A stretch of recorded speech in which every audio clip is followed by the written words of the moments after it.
Meu tema então é descoberta do elétron, mas antes de falar da descoberta do elétron, é importante a gente falar do conceito de átomo, né? O conceito de átomo, ele nasceu na Grécia Antiga, né? Já faz muito tempo, né? E ele foi desenvolvido através de observações bem elementares, né, da natureza, né, por alguns filósofos, né? A gente pode dizer que já eram cientistas, né?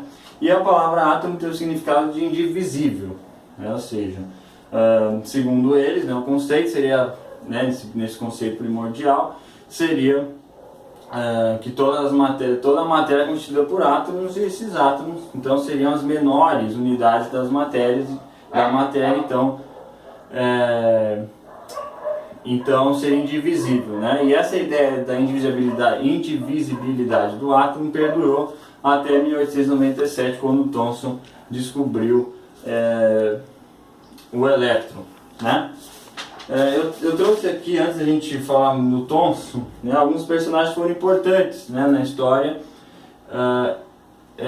Antes do elétron, né, alguns personagens chegaram perto da descoberta antes de Thomson, né? O primeiro dele foi Michael Faraday, né? Ele era um físico-químico, né, inglês.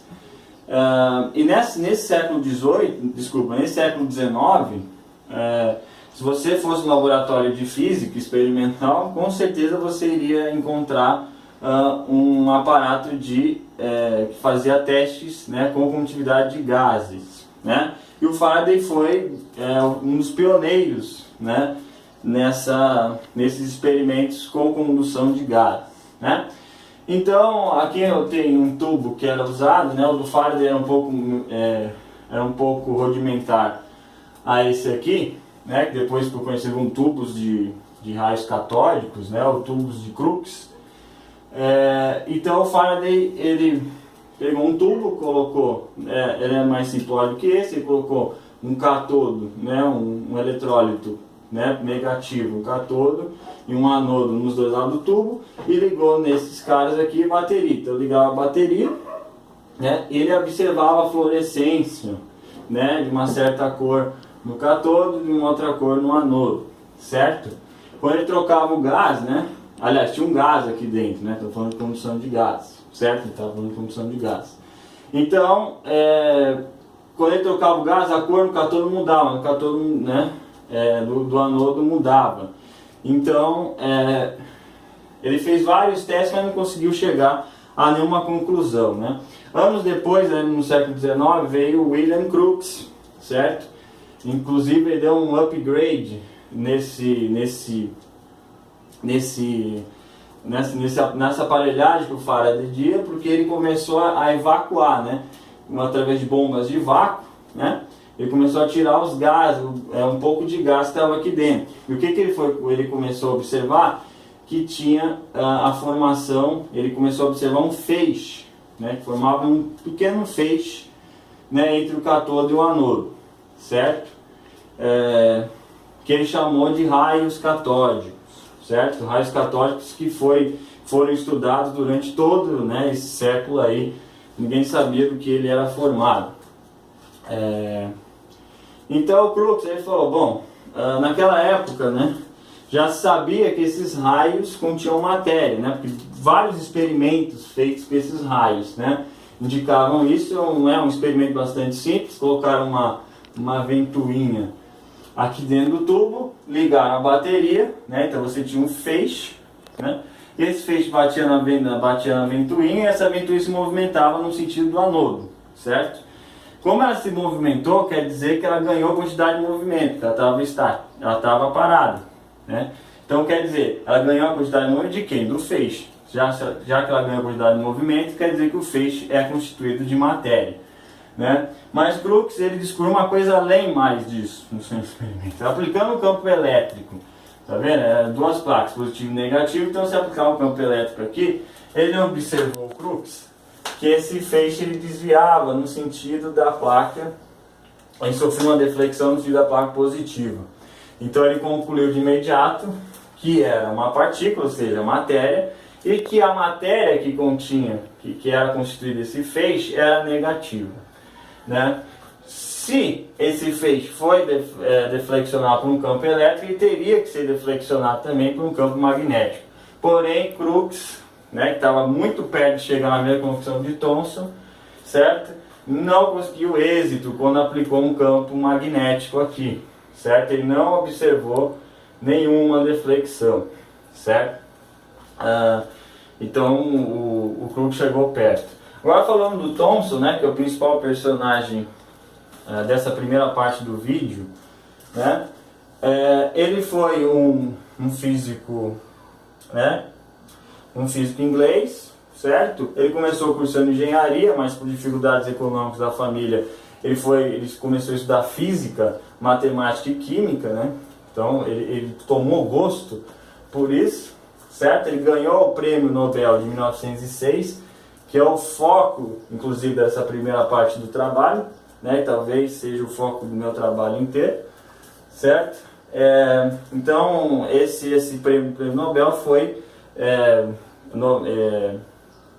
por causa das investigações, tá? Das contribuições de Thomson para a condução elétrica, certo? A condução elétrica dos gases, né? A condução dos gases, certo? Então, por essa contribuição, justamente a descoberta do elétron, certo? Muito bem, certo? Bom, então esse aqui é o aparato que ele usou mesmo, né? Um pouquinho já deu um upgrade também no Crookes. Então você tinha aqui o cátodo, certo? Ligado no polo negativo, e o ánodo ligado no polo positivo da bateria, certo?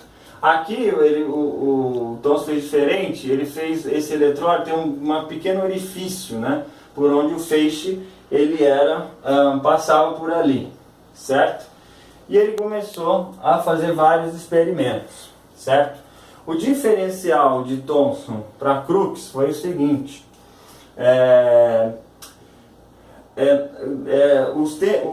o intervalo de tempo que separou o Crookes do Thomson foi suficiente para a invenção de bombas de vácuo de maior eficiência, né? Então o Thomson conseguiu, certo, tirar mais gás daqui, coisa que o Crookes não tinha conseguido. E a partir disso, né, aquele probleminha do Crookes foi resolvido. Novamente, né, agora vamos focar aqui na dedução, porque o elétron foi descoberto, né, pelo Thomson. O Thomson já sabia que o constituinte do raio dos catódicos era negativo, por causa de Crookes, né? Então vamos ver como ele terminou a relação carga-massa do elétron. Foi muito importante, né? E que é muito importante para a nossa matéria, né? Que é PEMO, né? Propriedades elétricas, magnéticas e ópticas, né? Todas essas propriedades elétricas, magnéticas e ópticas estão relacionadas ao elétron, e todas elas nós usamos a carga e a massa. Então a relação carga-massa foi importante, certo? Então, como o Crookes, né? O Thomson ele aplicava um campo elétrico aqui e observava o feixe deflexionando para cima no sentido da placa positiva, como é esperado, certo? Quando ele aplica o campo, certo? Qual que é a força que age na partícula? É a força elétrica, certo? A força elétrica ela é dada, a gente sabe, pela carga dessa partícula vezes o módulo do campo que eu apliquei, certo? Bom, aí ele desligava esse campo elétrico e aplicava um campo magnético, agora com um vácuo maior que Crookes. Suponha que esse campo magnético esteja o sentido entrando no quadro aqui. Então, aplicando a regra da mão direita, né? Então você tem entrando, né? Esse sentido do campo magnético, esse sentido da velocidade do anodo, do cátodo para o anodo. Então ele esperaria que esse feixe viria para cima, mas não, certo? Por quê? Porque como essa partícula é carga negativa, pela regra da mão direita, se inverte. Então ele observava que o feixe era desviado para baixo, né? E a força, quando esse campo era posto, né, o feixe, né, a partícula no feixe sofria a influência da força magnética, né? A gente sabe que o módulo da força magnética é a carga vezes a velocidade da partícula, né? A carga vezes o produto vetorial da velocidade da partícula pelo módulo do campo, né? Pelo campo, tá? Esse aqui pode ser escrito dessa forma, então módulo de V vezes módulo de B vezes o seno do ângulo que separa eles.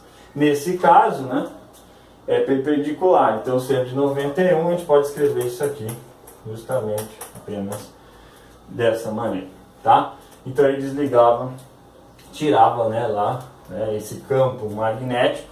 Ele era produzido por bobinas, né? Bobinas tinham várias espiras, eram aproximadas do tubo. Bom, aí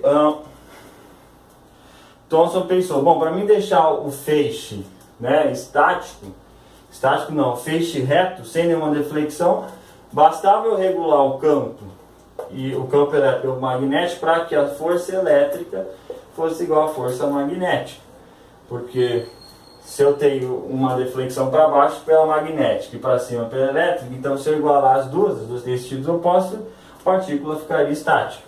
Então, fazendo essa conta aqui, vamos fazer essa igualdade, né, que a gente encontrou. Pode cortar aqui e a gente tira daqui uma primeira relação importante. A velocidade da partícula, para que o feixe fique reto, ela é dada por essa equação, ou seja, o módulo do campo elétrico ou o módulo do campo magnético. Vou colocar essa equação aqui em uma das equações principais, certo? E vou despoluir um pouco a lousa. Muito bem. Bom, desligando então os dois campos, né, tanto o campo elétrico quanto o magnético, certo? E ligando apenas o elétrico, desculpa, né? Então, a única força que agiria na partícula é a força elétrica, né? Se ela é a única força, ela é a força resultante. Pela segunda lei de Newton, é a massa da partícula vezes a aceleração. Só que vamos analisar o movimento no eixo Y e no eixo X, certo? O eixo X aqui, o eixo Y aqui. A deflexão, né, ela ocorre só no eixo Y, né? Óbvio, né? Está subindo, certo? Então, no eixo horizontal, no eixo X, eu tenho simplesmente um movimento uniforme, retilíneo uniforme, já que eu tenho um movimento acelerado, tá? Por essa aceleração, porque a força elétrica age no eixo Y, então eu tenho aceleração no eixo Y, tá?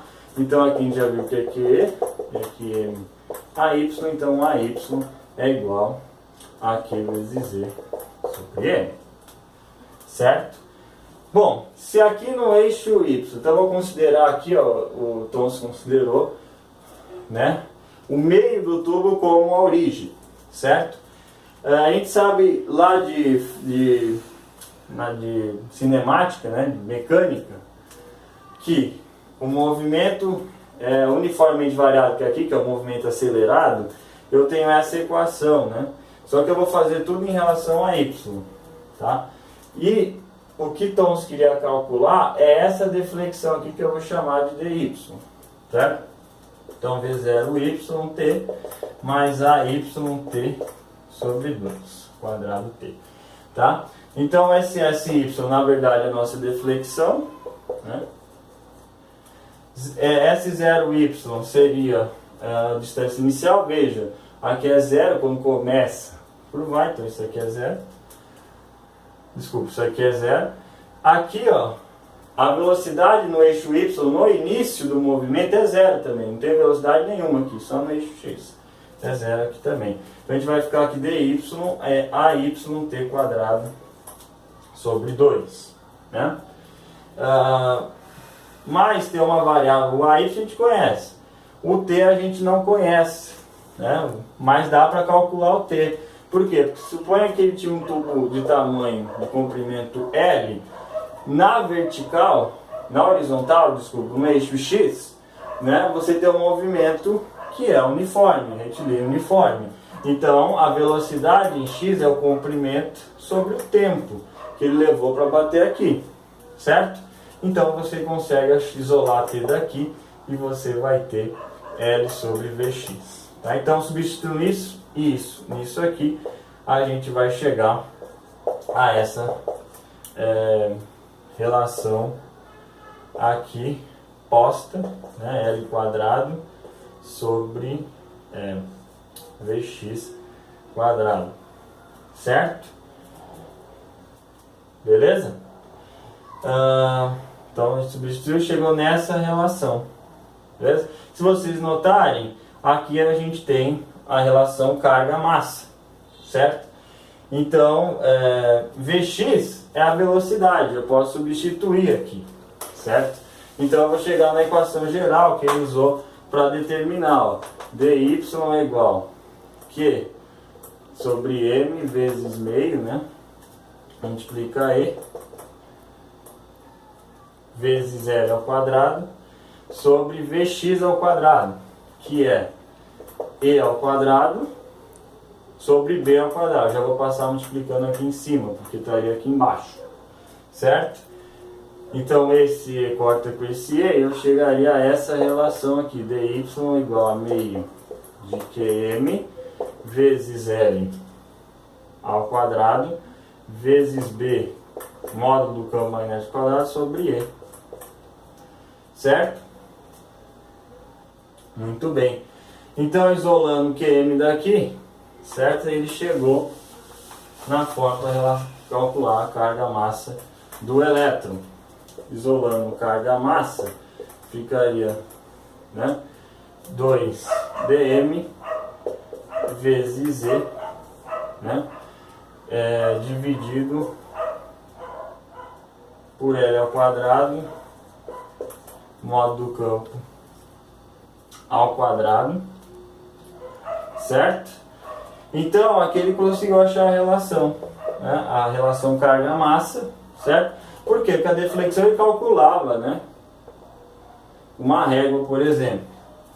O campo elétrico ele podia modular, só saber a distância entre as placas e qual é o potencial da bateria, certo? O L ele sabia, né, o comprimento do tubo, e o B também, né? Se ele usava bobinas, né, então ele só tinha que saber o número de espiras que essas bobinas tinham e podia calcular o módulo de B. E ele determinou isso com uma precisão extremamente grande, né? 1,7 vezes 10 elevado a 11 coulombs por quilo, né? E que é muito próxima da de hoje, muito próxima, precisão excepcional, tá? Então ele ganhou um prêmio, né, por todo esse experimento, certo, que a gente fez. Mais importante do que só achar a relação carga-massa, né, olha só, ele descobriu que tinha uma partícula. Aliás, ele fez o experimento usando, certo, íons de hidrogênio, de H+, certo? Então, feixes de H+, ele descobriu, né, que essa relação carga-massa, era 20 mil vezes maior, tá, aproximadamente, 20 vezes maior que a relação da carga do H+ com a massa do H+, certo?